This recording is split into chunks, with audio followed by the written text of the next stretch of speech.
2 साल पहले मुझे कोई नहीं जानते थे। 2 साल तक मैंने लगातार मेहनत किया। इसीलिए मैं आपसे कह रहा हूँ, सपने पूरे होते हैं। उन सपनों के लिए आपको मेहनत करने की आवश्यकता है। और एक बात तो मैं बार बार कहता हूँ कि मैं जिस परिवार से आया हूँ, अगर आप सुनेंगे तो आपकी रूह कांप जाएगी। अरे आपके माता पिता तो संपन्न है, हमसे अच्छे हैं। मैं जिस परिवार से होकर आज एमएलए की कुर्सी तक आया हूँ, आज मैं इस राज्य के सर्वोच्च सदन का मेंबर बना हूं। अगर मेरे परिवार को आप जानेंगे तो आपकी रूह कांप उठेगी। जब मेरी उम्र 1.5 साल से 2 साल तक थी, उसी साल मेरे पिताजी का देहांत हुआ था। 2 महीना पहले मेरे दादाजी का देहांत हुआ था। और संयोग देखिए कि मेरी माँ के गर्भ में मेरा छोटा भाई, उसका जन्म भी नहीं हुआ था।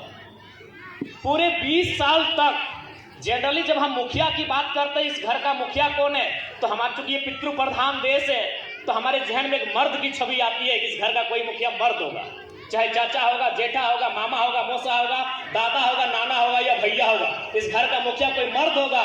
लेकिन पूरे 20 साल तक मेरे घर का मुखिया मेरी माँ ने संभाला। अभी किस परिस्थितियों में, 28 साल की उम्र में, और मात्र 28 साल हमारी माँ की उम्र थी। तो मैं उस परिवार से आता हूं, उस परिवार से मैंने संघर्ष करके आज इस राज्य के, झारखंड राज्य के सर्वोच्च सदन तक का मैंने सफर तय किया है। तो इसलिए मैं आपको कहना चाहता हूं, बिल्कुल सपने पूरे होते हैं। आप उन सपनों को देखते हैं कैसा, उन सपनों के पीछे मेहनत कैसा करते हैं, उन सपनों के पीछे आप डेडिकेट कितना करते हैं, ये सवाल बनता है। इसलिए आज इस कार्यक्रम में उपस्थित मेरे भाई समान, मेरी बहन समान स्टूडेंट को मैं यही कहना चाहूंगा, आप यहाँ आके 4 घंटा, 5 घंटा, 6 घंटा समय देते हैं, उस समय का मूल्य लेके मैं आपको कहूंगा, यदि किसी बहन का मन अगर गीत गाने में लगता हो तो आप 4 घंटा गीत गाइए और इस राज्य का नंबर 1 सिंगर बन के सामने आइए।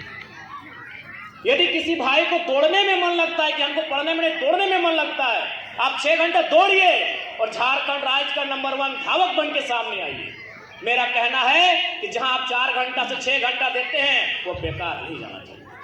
वो पढ़ने में देते हैं, वो गीत गाने में देते हैं, वो ड्राइंग में देते हैं, वो डांसिंग में देते हैं, वो सिंगिंग में देते हैं। जहां आप 6 घंटा देते हैं, उस 6 घंटा का परिणाम निकलकर सामने आना चाहिए। मैं आपसे ये कहना चाहूंगा, जहां देते हैं, गीत गाना अच्छा लगता है गीत गाइए, नृत्य करना अच्छा लगता है नृत्य कीजिए, पेंटिंग करना अच्छा लगता है पेंटिंग कीजिए, लिखना अच्छा लगता है लिखिए, दौड़ना अच्छा लगता है दौड़िए, लॉन्ग जंप करना अच्छा लगता है लॉन्ग जंप कीजिए और एथलीट में रिकॉर्ड तोड़ दीजिए।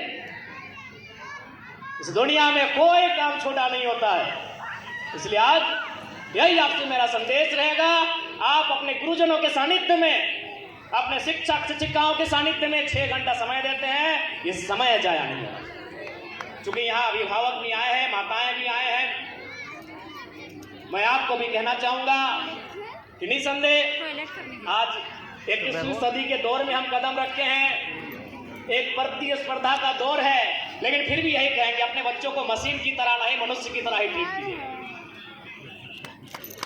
अब उन पर कोई अतिरिक्त दबाव, अतिरिक्त प्रेशर मत डालिएगा। अखबार में आप पढ़ते होंगे घटनाएं, इसलिए आप उनको एक दोस्ताना माहौल में ढालिएगा। जितना संभव होगा, आप चूंकि जितना संभव होगा उनके सपनों को साकार करने के लिए आप मेहनत कीजिएगा। लेकिन पहला प्रयास यही कीजिएगा, याद रखिएगा, वो एक भावनाओं का पुतला है, वो मशीन नहीं है। इसलिए उनका सपोर्ट कीजिए, बिल्कुल सपोर्ट कीजिए, क्योंकि सबसे पहला सपोर्ट माता पिता का होता है। विशेष चूंकि समय का अभाव है और चूंकि ये भले ये घर मेरा इस जिला में है, लेकिन हम विधायक चुने गए हैं गिरिडीह बोकारो से, तो हमारे क्षेत्र में भी काफ़ी कार्यक्रम है। और चूंकि सर 2 बार गए हमारे घर के सामने, तो हम बोले ठीक है, हम समय निकाल के आएंगे। और फिर हम थोड़ा सा समय का अभाव है, माफ़ी चाहेंगे। पुनः आज के इस कार्यक्रम में हमें आमंत्रित करने के लिए तमाम विद्यालय परिवार का आभार व्यक्त करते हैं। उपस्थित तमाम अभिभावकों को मेरा संदेश रहेगा, बिल्कुल अपने बच्चों को शिखर तक ले जाने के लिए आप उनके संघर्ष के साथी बने, उनके संघर्ष के सहयोगी बने। और जितने भी हमारे छोटे नन्हे मुन्ने बच्चे, हमारे भाई बहन हैं, आपको यही कहेंगे, अपने सपनों को बिल्कुल मेहनत के साथ उन्हें हासिल करें। अंत में यही कहेंगे कि मुश्किलों से भाग जाना आसान होता है, मुश्किलों से भाग जाना आसान होता है।